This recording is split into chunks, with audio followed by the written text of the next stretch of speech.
Hi everyone, welcome back to my channel. In today's episode of Happy Hour, we're going to be talking about how to find love.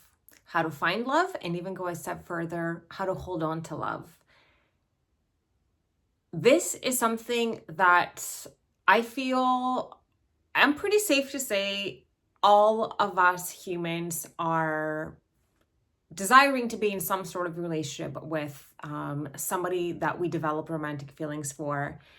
And many times we are a little bit discouraged and a little bit disappointed about why we cannot find love, or when we find love, it's not to the extent that we were wishing and hoping it would feel, or sometimes we don't even really know how it should feel, but we know what we are currently feeling in our loving, or like in our love relationship or any sort of relationship, really, this can apply for anything, is not feeling good, or we are in the dating pool and we're trying to date people and we are just not having luck, feeling secure and safe and chosen and cherished, and all these positive feelings that would be best to have in a relationship, but rather you find yourself feeling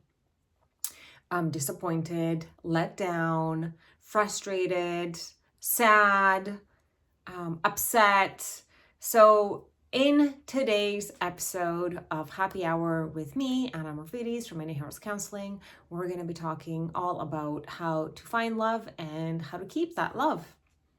So first and foremost, we now know that others can love us to the extent of love that we have for ourselves.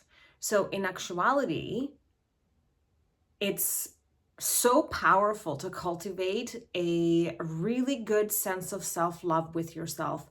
Not anyone outside of you is going to be more influential than you yourself in that aspect of our life. And we're actually brought up to think the complete opposite. I grew up thinking and feeling, just by movies that I watched or people around me, what I heard about life, I grew up thinking and feeling that there was going to be some sort of prince on a white horse that was going to come galloping by and sweep me off my feet, and I would never feel sadness or anger or upset ever again because they would save me. But that doesn't truly exist. That's not how it is. All that happened is they were coming on their horses, sure, but they were just as wounded as I was.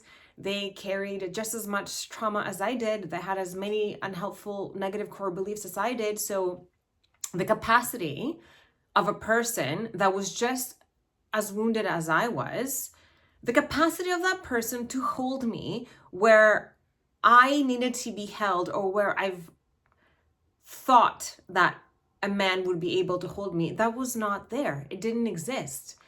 Because also the capacity for me to love myself and hold myself in that golden standard of a human also didn't exist either. So we know, but the law of attraction, and even just not even speaking about it in, because I don't even know if law of attraction is considered to be spiritual, but Newton's laws of energy, like strictly science and fact, this is nonfiction. Like attracts like. Input equals output. The energy that you put in is the energy that will come out. In chemistry, like attracts like, meaning a vibrational frequency of a molecule will attract the exact same frequency of another molecule, and they're going to come together. So this is how we are as humans as well. Emotion that would come from self-love, like if you truly fully love yourself, you would expect your emotions, which is energy in motion, which creates your vibrational field, right? Energy and motion create your vibrational field that attracts in the experiences, because it works by assertion, not by force. We don't force anything in.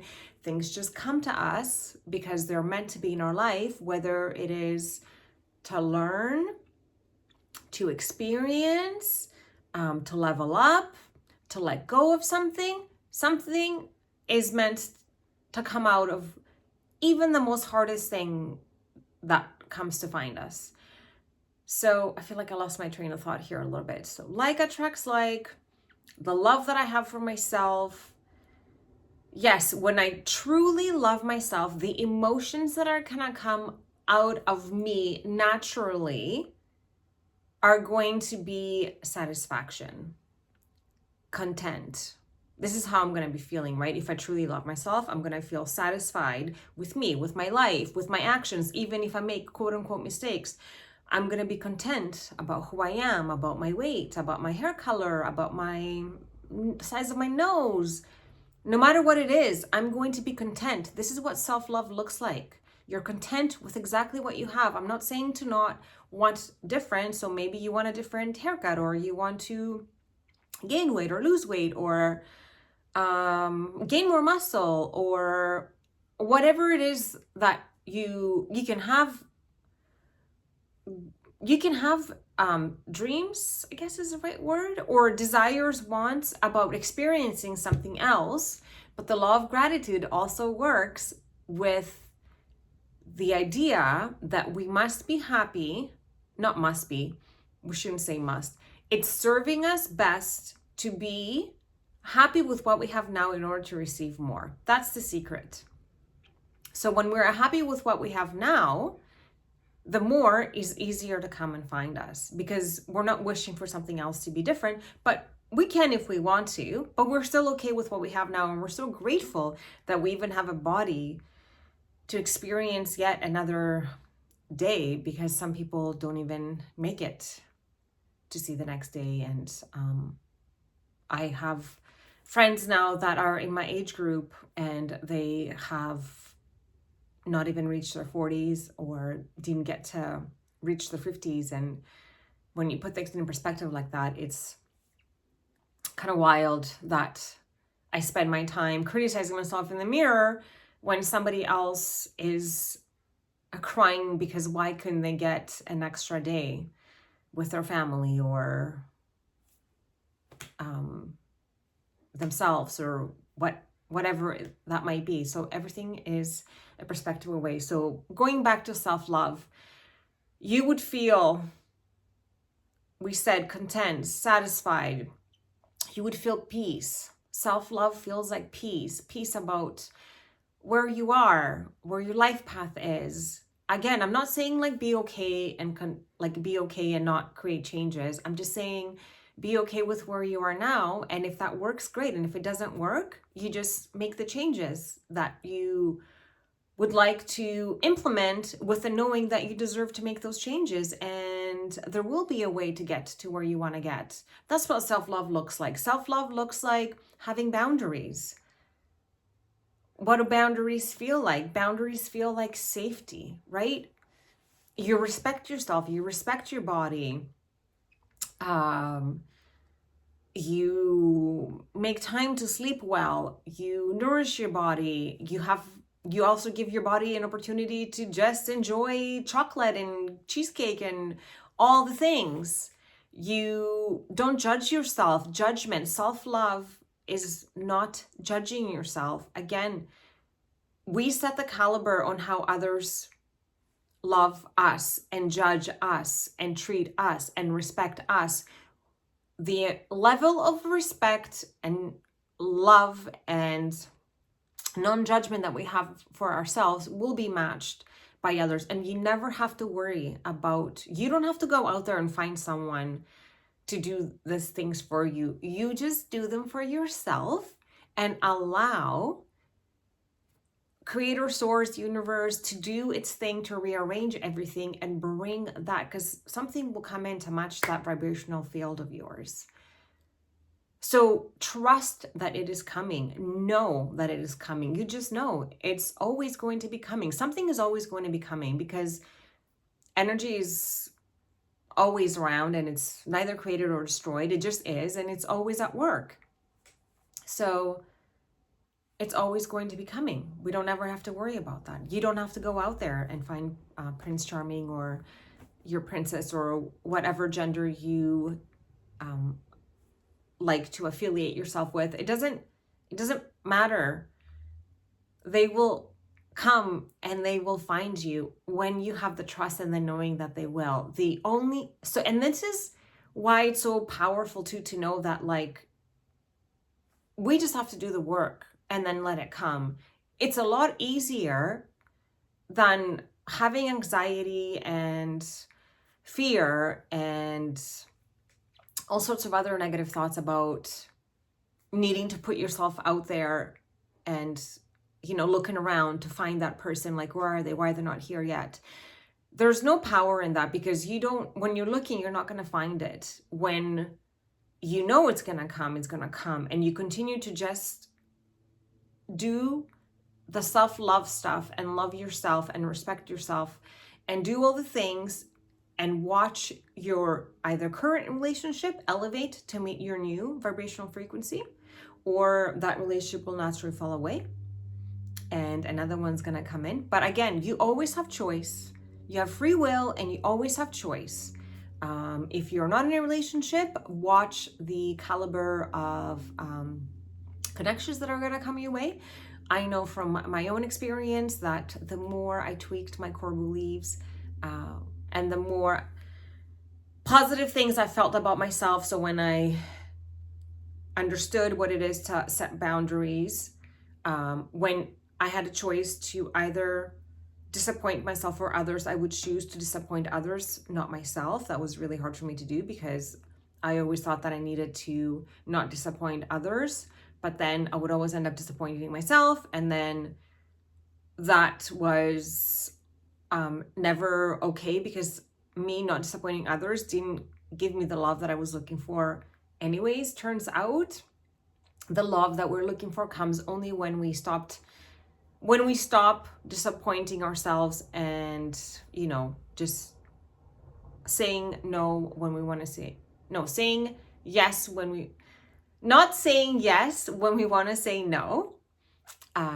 So boundary setting. I had to stop my people pleasing habits, again, because I thought the more I pleased people, the harder I worked, the harder I showed them, the harder they would love me more. But that's also not true. That's just a core belief that I acquired when I was a child, because I acquired an anxious attachment style and I had a negative self-view, and I was just, by recapitulation, trying to recreate that love with my primary caregiver, which I never received. So I've been looking for that validation. But now as adults, I thank you to Louise Hay, who taught me that I can give it to myself.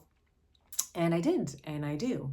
And it's been the world of a difference. And I'm not joking when I say that every time I would shed a core belief, because I had a lot, like a negative core belief, I'm bound to be rejected, bound to be alone, I am not worthy. All these things, every time I would shed a core belief, I would be met with masculine energy that would give me a little bit more and a little bit more and a little bit more. So it was kind of wild to see the evolution of myself and that in my connections. So if it can happen for me and others that I know, not just people that I work with, people from the millions of books that I've read, people within my class, people that are in my circle of friends, this is truly how it is. So if you want to find love, start with loving yourself. You can do 21-day affirmations to cultivate self-love. Forgiveness is a big one. You must, and again, I know in counseling they say don't use absolute words like you must do this, you should. But when it comes to forgiveness, this is the biggest liberator from any negative core belief that we have.